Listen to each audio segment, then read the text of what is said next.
안녕하세요. 이주영 교수입니다. 반갑습니다. 자, 오늘은 부자 되는 100억 경매 교재 제 파트 4 건축법과 경매 투자 방법에서 건축 허가권의 승계, 허가받은 토지가 착공신고 전인 경우, 건축 허가 후 착공신고가 된 경우, 사용 승인 받은 건물이 토지만 경매로 나온 경우, 제시외 건물인 경우 이렇게 나오는데, 우리 이제 요거 내용을 가지고 실무적인 얘기를 해볼게요. 먼저 건축 허가권의 승계표를 딱 보게 되면,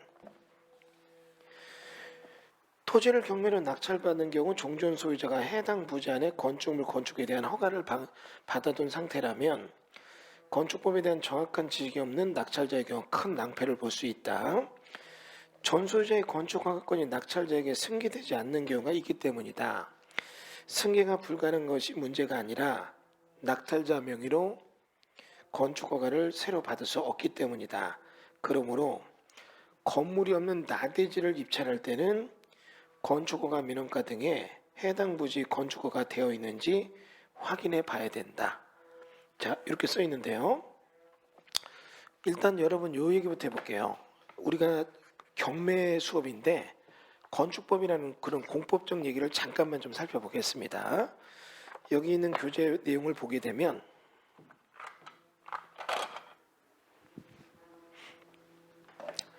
나대지가 경매에 나왔다면 해당 대지의 건축 허가를 받은 경우 A가 이 땅에 건축 허가를 받았고 A가 토지인 경우도 있고, 또는 A가 이 땅을 갖고 있는데 건축 허가를 받은 토지가 돼요. 근데 건축 허가 받은 토지가 될 때 이 사람이 알파일 수도 있고, 알파는 A한테 대지사용 승낙서 받아서 건축 허가를 받은 경우도 있을 수 있다는 얘기죠. 그러면 이런 경우에 이게 부도가 나서 경매가 나왔다면 낙찰자 B가 낙찰을 받을 때 깜빡한 거예요. 뭐를 깜빡했느냐? 여기 있는 건축 허가에 대한 얘기가 우리 보시는 것처럼 종전 소유자 A 또는 알파에게 인허가권이 있고 우리의 B는 토지의 소유권을 받은 거예요. 그러면 이런 경우 B가 이 땅에다가 건물을 지려고 한다, 또는 매도를 하려는데 사는 사람이 건물을 지려고 한다. 어느 경우든 건축 허가는 동종 인허가가 같은 필지에 두 번 날 수가 없거든요. 그럼 이거 아무것도 못하는 거거든요. 그러면 이런 대지는 건축법으로 넘어오게 되는데, 이럴 때는 이 토지의 건축 허가를 받고 누군가 건물을 지려면 물리적 공사인 착공 신고를 하고, 그럼 이걸 다 짓고 사용 승인을 받아요.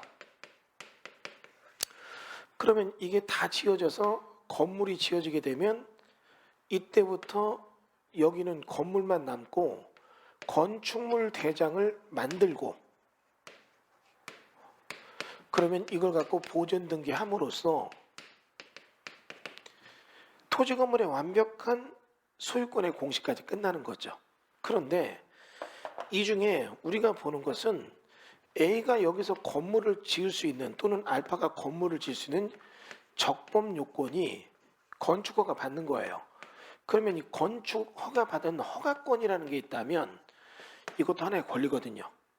그냥 민법에는 소유권이 있고 뭐 점유권이 있고 이런 게 있는데 공법에는 허가권이 있다는 거예요. 공법적 권리죠. 그럼 이런 공법적 권리가 이 토지에 존재해요. A 또는 알파한테. 그러면 결국은 낙찰자 B는 여기에 분명한 소유권을 갖고 있죠.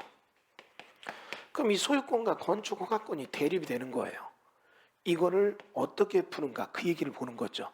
거기 그림 보시면 건축 허가, 착공 신고, 건물의 완공, 사용 승인, 건축물 대장. 그래서 이게 건축 허가권이 있지만 밑에 토지가 있고, 보세요. 건물을 짓기 위해서 일련의 과정이 필요한데 먼저 해당 토지에 건축 허가 받고 그 후에 착공 신고하여 건축물이 완공된 후 사용 승인을 받는다. 모든 과정 순조롭게 마쳐 건축물에 사용 승인 받으면 문제가 없지만 건축 허가 받은 경우 또는 착공 신고까지 한 상태에서 자군난에 빠져서 토지만 경매로 나오는 경우가 있다. 이때 경매를 위해서는 상황에 따라 신중히 살펴야 될 것 같다. 자, 그러면 그때 몇 가지 내용이 있다. 이 얘기가 등장을 하죠. 그러면 제가 여기 교재에는 이 얘기만 썼습니다. 하지만 여러분 이렇게 영상 보시는 분들 위해서 제가 좀 팁을 더 드릴게요. 우리가 건물을 질 때는 건축 허가만 받는 게 일반적으로 시가지인 조성토지는 맞아요. 하지만 비시가지에서는 이러한 적법 요건을 맞추기 위해서는 건축허가 맞기 위해서는 여기에 개발행위 허가나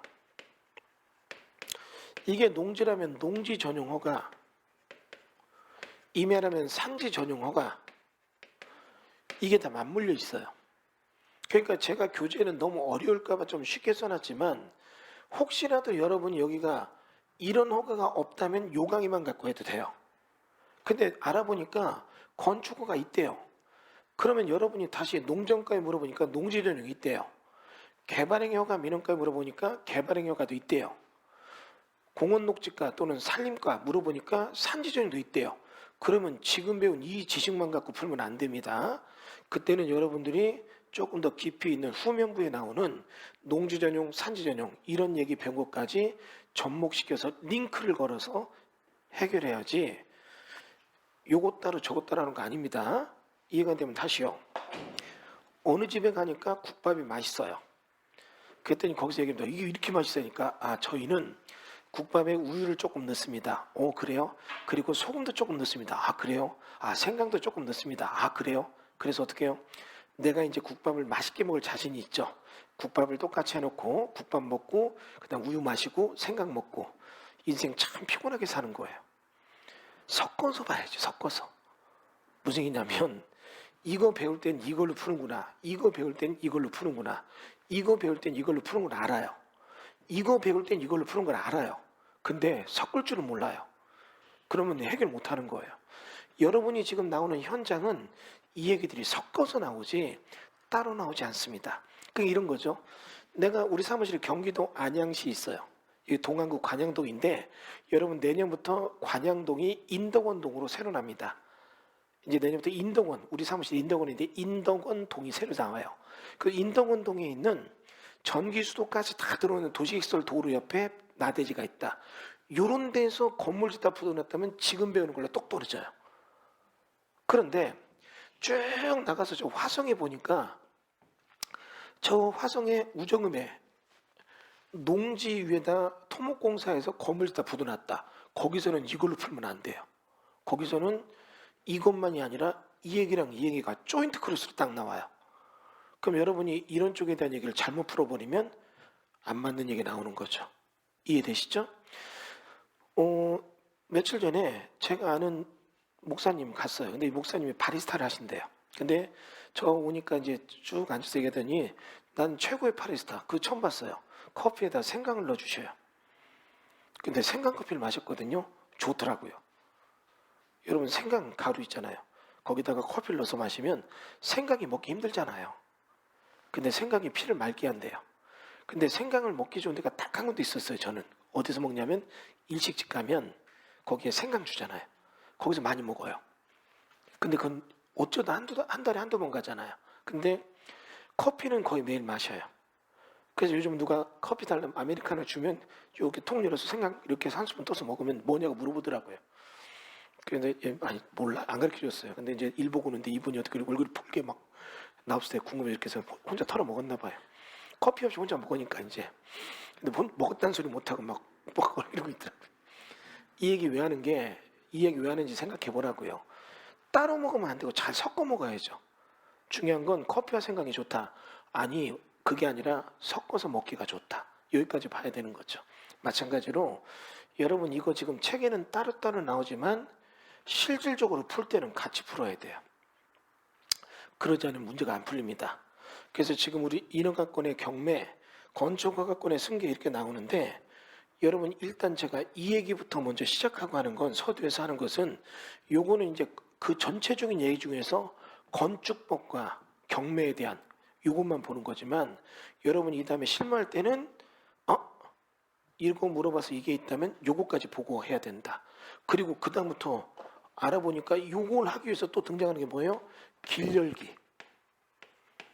길을 열기 위해서 도로 점용, 인도 점용, 사도 개설어가 이런 거 나오잖아요. 그럼 이런 것도 여러분이 보고 해야 된다. 요거를 기억해 주기 바랍니다. 근데 이제 그것도 나중에 단계별로 배우는 거예요.